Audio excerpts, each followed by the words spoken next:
মানুষের মাইন্ড অনেক পাওয়ারফুল হয়। মানুষ ওইসব কাজ করতে সবসময় অজুহাত দেখায় যেগুলো করতে এফোর্ট দিতে হয়। হতে পারে ওই কাজ সঠিক অথবা ভুল, ভালো অথবা খারাপ, এসব ম্যাটার করে না। যদি এফোর্ট দিতে হয় তাহলে মানুষের মাইন্ড সবসময় অজুহাত দেখাবেই, আলসামি দেখাবেই। যেমন পড়াশোনা করতে এফোর্ট দিতে হয়, তাই জন্য আমাদের মাইন্ড আমাদের কাছে অজুহাতের লিস্ট তৈরি করে দেয়।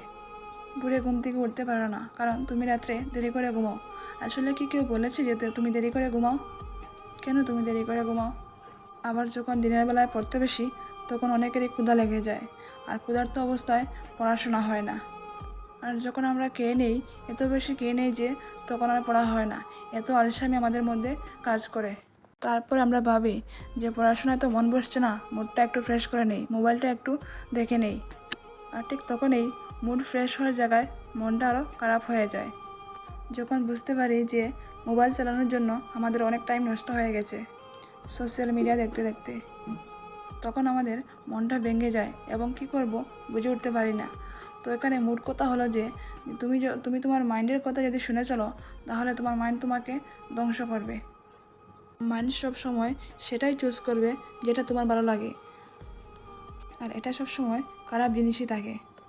তোমার কিছু ফ্রেন্ড থাকবে যারা তোমার থেকে অনেক এগিয়ে চলে যাবে, আবার কিছু ফ্রেন্ড আছে যারা যেখানে আছে সেখানেই থেকে যাবে। কিন্তু আজ তো সবাই সেম লেভেলে আছে, তাহলে মোটামুটি সবার জন্য এখনও ভালো সুযোগ আছে। তাহলে কী কারণ কেউ এগিয়ে যাবে আবার কেউ যেখানে আছে সেখানে পড়ে রবে? কি এমন কারণ যার জন্য কিছু মানুষ জীবনে অনেক সাকসেসের পর্যায়ে পৌঁছতে পারে, আবার কিছু মানুষ কিছুই করতে পারে না? কিন্তু চয়েস তোমাদের কাছে প্রতিদিনই থাকে। চয়েস তোমাকেই করতে হবে। হয়তো সেই কাজ করে ফেলো যা তোমার জন্য জরুরি, নয়তো যা জরুরি নয় বাট তোমার জন্য ভালো লাগে। আর যখন তুমি এগুলো চয়েস করবে তখন তোমার খেয়ালও থাকবে না যে এগুলোর জন্য তোমার লাইফ নষ্ট হতে পারে, আবার ভালোও হতে পারে। সেটা ডিপেন্ড করবে তোমার চয়েসের উপর যে তুমি আসলে কি চয়েস করছো। একটা কথা সবসময় মনে রাখবে, যদি তুমি জীবনে কিছু করতে চাও তাহলে তোমার রাস্তা সবসময় খোলা থাকবে। আর লাইফে যদি কিছু করতে না চাও তাহলে তোমার অজুহাতের রাস্তাও খোলা থাকবে। আর যদি তুমি অজুহাত দেওয়া শুরু করে যাও তাহলে তুমি সেখানেই থেমে যাবে, আর কিছু হবে না তোমার দ্বারা। এই জন্যই লাইফে অজুহাত দেওয়া বন্ধ করে দাও। একদিনে ততটুকু কাজ করো যতটুকু কাজ তোমার দ্বারা করা সম্ভব। নিজেকে নিজেই বোঝাও যে আমি ওইসব জিনিস থেকে সরে যাচ্ছি যেগুলো আমার লাইফের উপর ডিপেন্ড করে। আর আমি সরে যাচ্ছি কেন? শুধুমাত্র মেন্টাল প্রেশার থেকে বাঁচার জন্য। তোমাকে এটা মানতে হবে যে বিনা পরিশ্রমে কেউ উপরে উঠতে পারে না। আর হ্যাঁ, যদি সূর্যের মতো চমকাতে চাও তাহলে তার দিকে হাঁটতেই হবে। নিজেই নিজেকে বলো যে আমি সব কাজ করার জন্য রেডি যা আমার জন্য এখন জরুরি। এখন ওইসব কাজ করার জন্য যতই এফোর্ট লাগুক না কেন, যতই কষ্ট হোক না কেন, আমি রেডি ওইসব কাজ করার জন্য। স্টার্টিংয়ে একটু কষ্ট হবে কিন্তু পরে নিজেরই ভালো লাগবে।